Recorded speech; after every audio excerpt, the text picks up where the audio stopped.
Welcome everybody to the first ever Lefty Loves Leftovers. You know it is, we've all done it. You look in the fridge, you see a few cold little uninspiring bits and you think, oh, I'll reach for the frozen pizza or the phone for a takeaway. Well, I think those uninspiring leftovers are golden, and I'm hoping by the end of this that you do too. Here's what I found when I looked in my fridge one night after a long day.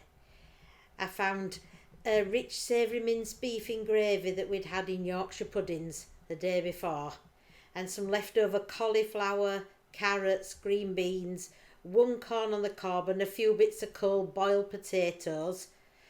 And I thought, I can rustle these into something. So this is what I managed to make. See what you think. First I put the mince in a sieve to start draining some of the lovely gravy off of it to separate it.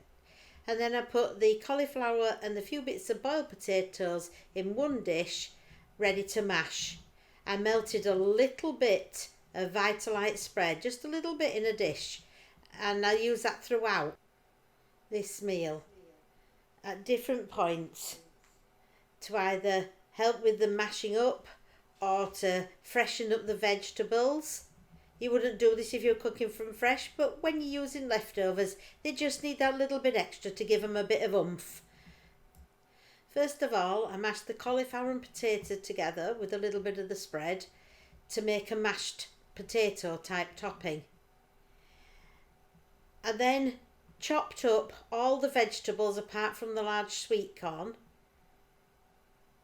to add to the mince, which was really only a portion for one, and I wanted to fill it out and make it into a portion for two. So I passed the mince through a sieve, and then that left me with the gravy separate, which would go in a gravy bowl for the end, and the mince to form the base of a pie. So I then put this mince into the bottom of the pie dish, and I chopped up all the other vegetables that we had going spare, and then I stirred these into the mince in the pie dish. There's no need for extra pots where you don't need to make washing up. It stirs together perfectly well in the dish. I was very lucky on this occasion because the vegetables I had were brightly coloured, carrots, swede, green beans, that type of thing, so they really add the colour to the dish. Otherwise you would end up with a brown filling and a white potato top. It's okay, but it loses a bit of a wow factor. So if you happen to be lucky and have some brightly coloured veg, that really goes a long way to making the dish look good. But you can use anything you've got and it'll still turn out really tasty and very satisfying and delicious. If you really don't have any vegetables, then you can always add frozen peas or frozen corn or even a tin of vegetables, just cold as they are from the freezer or the tin, and stir them in because they'll cook beautifully in this dish, and it would be a shame not to include them if you can. When you're satisfied that the pie filling is as good as you want it and it's well mixed and looks appetising already, it's time to start putting the potato topping on. I've developed a technique for this over the years that helps make sure that I've got enough potato to top the pie. It's always a problem for people. You start off, especially if the potato's still hot, you end up with burnt fingers and some parts with big lumps on, or the filling pushed up at one end because of the weight and volume of the potato being put on the other end. And here's a technique I use. I use a dessert spoon and I squash with my fingers down each and every spoonful. You get an even amount and your spread and coverage is sufficient such that you can end up with the pie properly covered and no gaps. In this case, I admit, it was a fluke that I ended up with exactly the right amount of topping to cover the filling perfectly. I can honestly tell the truth, it doesn't always work that way, and if it doesn't, you don't have to panic. You just need to spend a minute or so spreading it out more carefully and until you've got it covered. And to be honest, there's something nice and homely about a pie where there's little bits of bubbling gravy coming out and you can see it. It's quite an attractive thing. Anyway, when you've done that and your potatoes all covered your pie, it's time to fork it up. And this is the putting lines on it that you'll have seen on every shepherd's pie you've ever had, or cottage pie. And we do this for a reason, because each of those little bits that you rough up obviously has a lot more sides exposed to the heat, and you get the little crispy delicious bits. And the more you fork back and forward, the better those little bits that stick up are, and the better looking your pie will be in the end. It is only an aesthetic thing, but it's quite important to the look. When I've done that, I grated some cheese. In this case, it could be any cheese for anybody, but in this case I've grated a soya cheese, a substitute cheese. And as you can see, these substitute cheeses, they not only do they taste like cheese, they actually grate really well.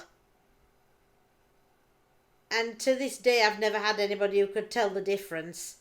And they do melt lovely, and they are really quite delicious. I think that was a relatively painless thing to do. And now your pie is ready for the oven. It'll need about 20 minutes in a hot oven. Remember, all the contents of this pie are already cooked. So there's no worries there for you. You don't need to worry, is the meat cooked? It's already been cooked. That's one of the bonuses of using leftovers. So while that's baking in the oven, I had one corn on the cob. So I thought, well, if I take the kernels off, that will make a side vegetable for two. So I go down, I hold it firmly and I go down with a knife down the side, and you'll see I get a clean cob to throw away.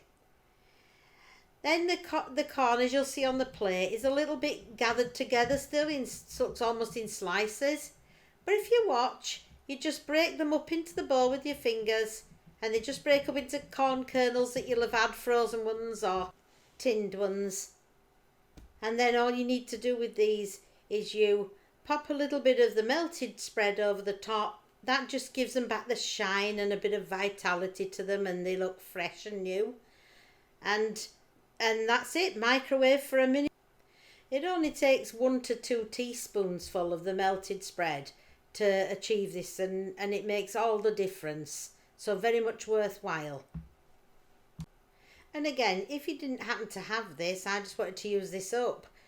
But you could use any frozen vegetable or a tin of vegetables. They're very quick and easy to do when you're in a hurry and you know, you rather concentrate on the rest of the meal.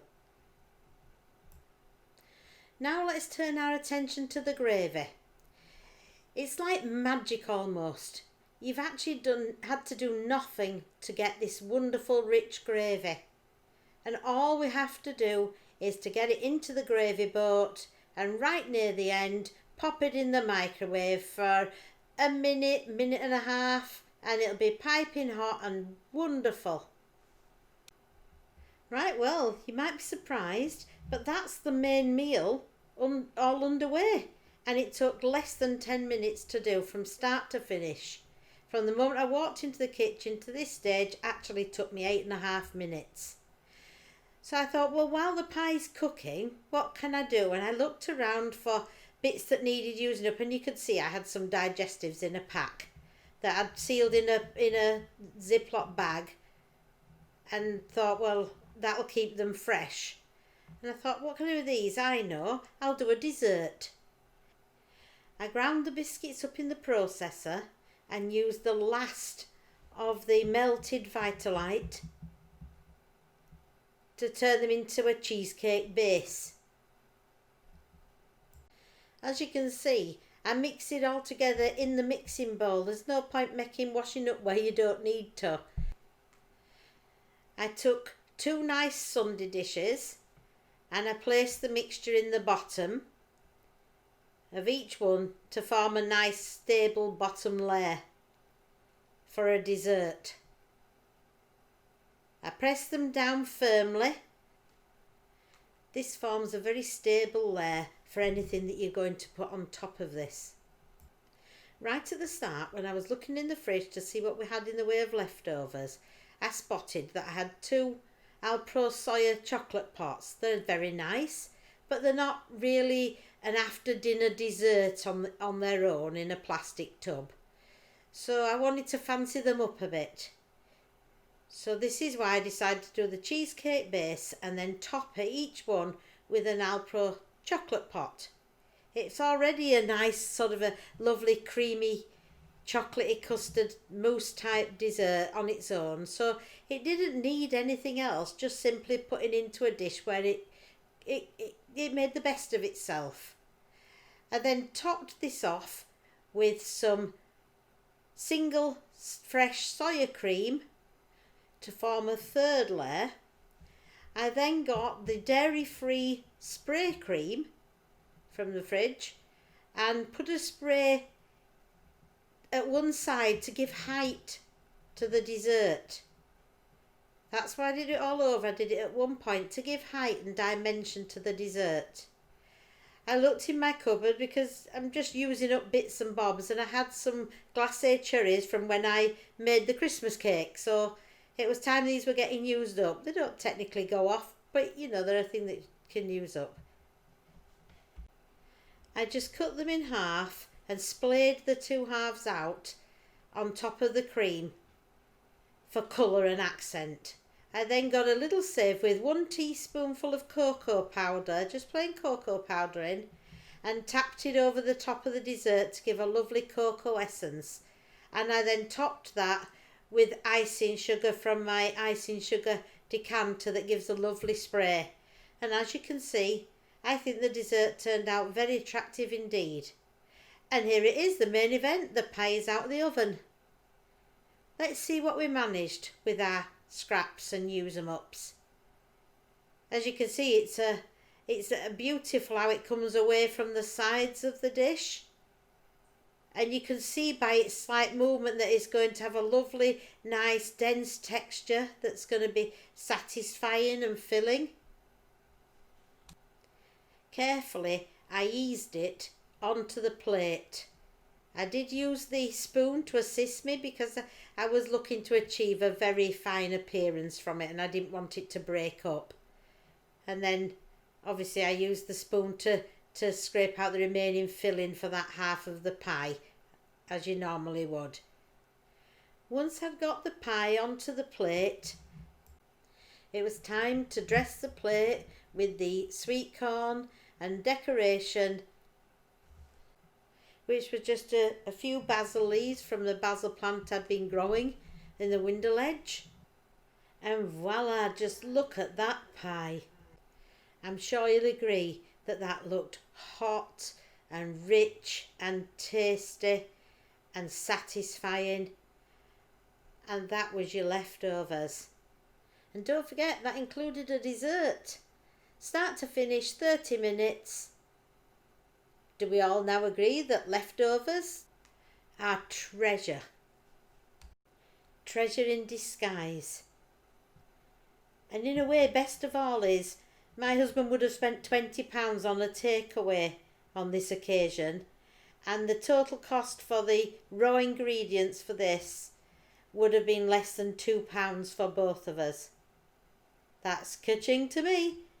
£18 in the bank for fun stuff. Thanks for watching. I hope you enjoyed this.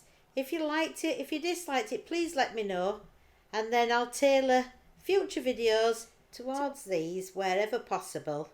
And don't forget, this entire meal, dessert included, was of course dairy free.